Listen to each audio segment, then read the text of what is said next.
Shalom, perkenalkan nama saya Fritz Potoboda, mahasiswa teologi tingkat 1. Saat ini saya akan mempresentasikan tentang prinsip penciptaan menurut John Calvin. Nah, jadi di sini pandangan Calvin tentang penciptaan tidak terlepas dari providensi Allah.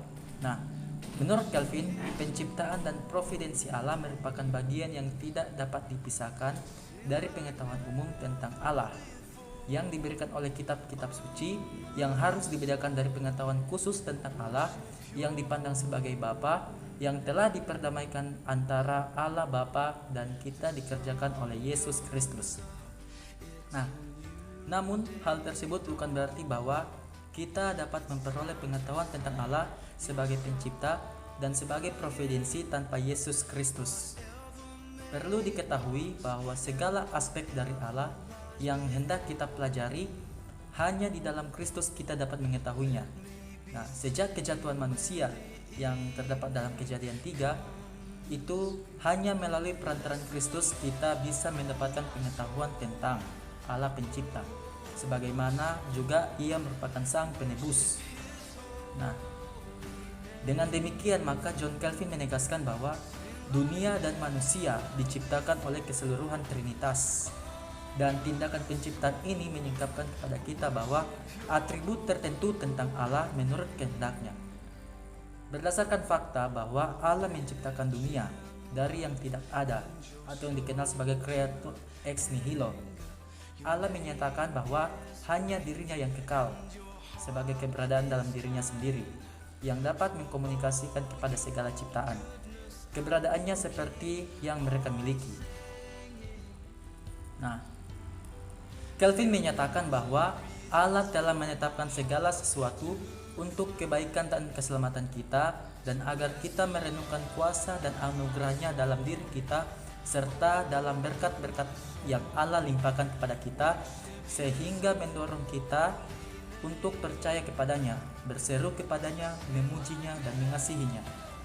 Di lain pihak, di beberapa tempat Calvin menekankan fakta bahwa penciptaan bukan hanya mencakup dunia yang kasat mata saja dan yang dapat dirasakan oleh indera kita, tetapi juga dunia roh dan yang tidak tampak, yang merupakan wilayah para malaikat serta roh Allah.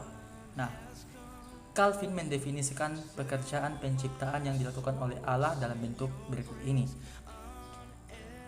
Dari sejarah ini kita akan belajar bahwa Allah oleh kuasa firman dan rohnya menciptakan langit dan bumi dari sesuatu yang tidak ada.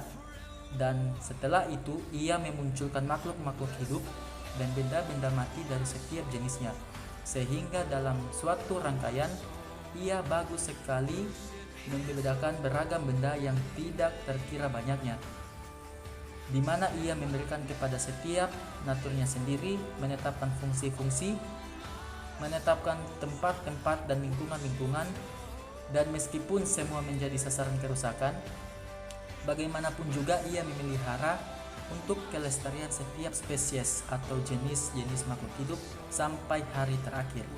Nah, dengan definisi ini, Calvin menegaskan bahwa penciptaan adalah pekerjaan dari Allah Tritunggal, sebagaimana telah dijelaskan sebelumnya pada awal pembahasan, di mana Allah Bapa, Anak dan Roh Kudus tidak dapat dipisahkan dari prinsip penciptaan karena ketiganya bekerja dalam suatu kesatuan. Ini bisa dilihat dalam Kejadian 1 ayat 1-2 dan Kejadian 1 ayat 26. Pandangan Calvin tentang penciptaan juga sesuai dengan narasi Kejadian 1 ayat 1, di mana dalam pasal tersebut, kata menciptakan dalam bahasa Ibrani berarti bara, yang hanya dikhususkan kepada Allah.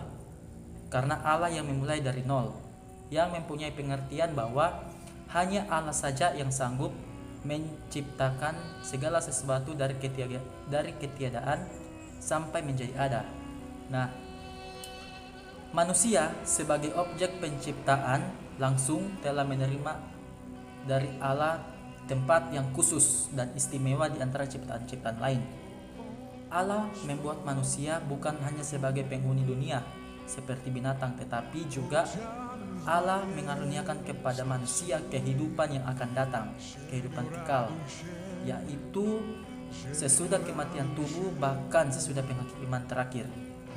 Nah, di samping itu, Allah telah berkenan untuk memberikan kepada manusia karunia-karunia yang khusus, yang salah satunya memiliki arti penting yang khusus menurut Calvin, yaitu bahwa Allah telah menciptakan manusia menurut gambar dan rupanya. Dalam bukunya, Calvin memberikan penjelasan mengenai karunia tersebut, yakni manusia segambar dan serupa dengan Allah.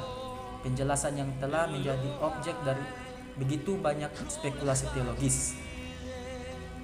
Nah, dengan memperhatikan bahwa roh bukanlah keseluruhan manusia, bukankah kita pasti akan merasa absurd oleh karena hal ini, bahwa manusia disebut sebagai gambar Allah? Namun demikian, saya berpegang pada prinsip yang saya telah kemukakan, yaitu bahwa gambar Allah mencakup keseluruhan integritas yang dikaruniakan kepada Adam ketika ia memiliki akal budi yang benar. Afeksinya teratur dengan baik, indera-inderanya terkendali, serta segala sesuatu dalam dirinya tertata dengan baik untuk menunjukkan melalui semua karunia ini kemuliaan penciptanya. Dan meskipun tempat utama dari gambar Allah ini terletak dalam akal budi dan hati ataupun dalam jiwa segala kemampuannya, namun tidak ada satupun, bahkan termasuk yang tidak memancarkan kemuliaannya. Nah, ini pernyataan yang dikemukakan oleh John Calvin. Nah, hanya para malaikat yang juga memiliki keserupaan ilahi ini. Dengan mengingat bahwa kesempurnaan kita seperti Kristus saksikan akan menyerupai para malaikat. Karena itu, gambar Allah diberikan kepada manusia mencangkup integritas dan kebenaran seperti yang merupakan atribut-atribut Adam. Ketika ia baru dibentuk oleh tangan Sang Pencipta, teladan sempurna yang telah ditunjukkan dalam Kristus Sang Adam kedua.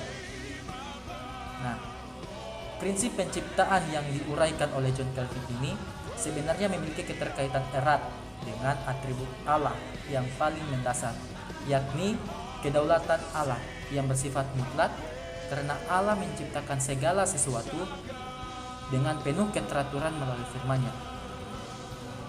Sebagai kesimpulan dari penjelasan di atas, dapat disimpulkan bahwa John Calvin menguraikan tentang karya penciptaan yang dikerjakan oleh Allah sebagai pencipta yang menciptakan segala sesuatu dengan penuh keteraturan sesuai dengan kehendaknya, dan puncak dari karya ciptaan Allah adalah manusia yang diciptakan Allah sebagai alur dari pekerjaannya, dan manusia diciptakan memiliki tujuan yang mulia, yakni untuk memuliakan Allah sebagai Sang Pencipta berdasarkan kemahkuasaannya. Nah, sekian presentasi dari saya mengenai prinsip penciptaan menurut John Calvin. Soli Deo Gloria.